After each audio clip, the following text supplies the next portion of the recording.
Tubashimiye ko murimo kutwumva. Birashoboka ko waba waragiye mu ndege nyinshi zitandukanye ukagenda ndetse wicaye neza mu myanya myiza y'icyubahiro. Birashoboka ko waba waragiye muri business class, private jet cyangwa se ukagenda ahasanzwe muri economy. Cyangwa se indege ukaba uyumva mu matangazo kimwe n'abandi benshi mu isi. Ariko ntago wabura kuba warayibonye amaso ku maso cyangwa se ube warayibonye ku ifoto n'ahandi.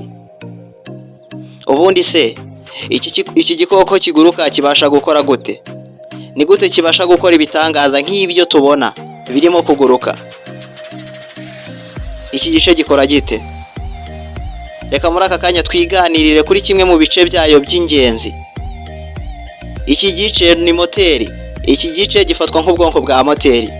Ubundi mu buryo bwiza iki gice cyitwa turbine engine cyangwa se jet engine. Iki kiganiro cyitwa umwanya w'ubumenyi. Nge tugiye kubana muri aka kanya ndi Imanishimwe Eza. Niba ari ubwa mbere tubanye kanda subscribe, like, share na comment kugira ngo ibiganiro nk'ibi ngibi bijye bibasha kukugeraho ku buryo bwihuse. Mbahaye ikaze.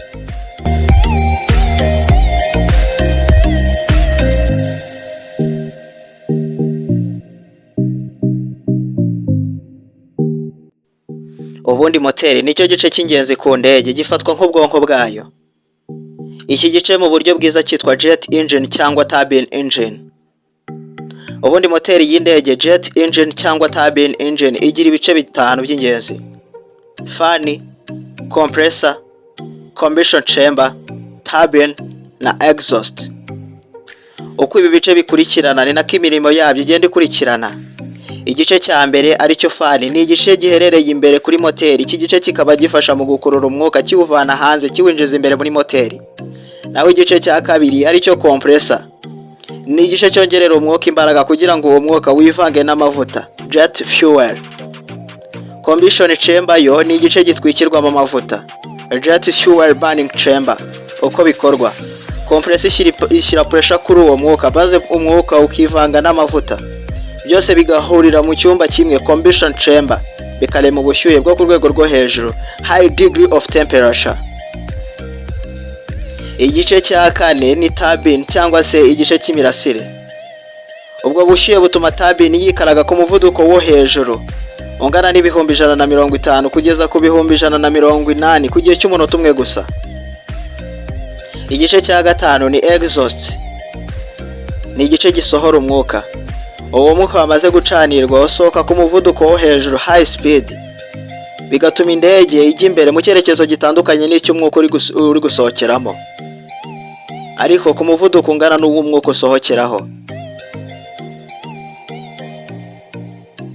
Imwe muri moteri nini yitwa General Electric 9X GE9X. Ikoreshwa n'indege nini yo mu bwoko bwa Boeing 777. Ni indege yitwa Boeing 777X. Niyo ndege igezweho mu zo mu bwoko bwa Boeing. Iyo moteri ishobora gutanga imbaraga zirenga ibihumbi 105 pounds of thrust. Ni imbaraga zirenga ibiro ibihumbi 47 bisunika indege.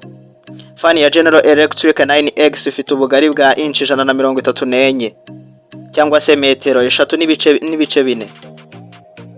General Electric 9X ikoresheje ibikoresho bikomeye byitwa Ceramic Matrix Composite CMS. Ikoresha kandi 3 dimension printing mu gukora ibice bimwe byayo. Moteri ya General Electric 9X ifite uburemere bwa toni 9.3 cyangwa se kilograma 9300.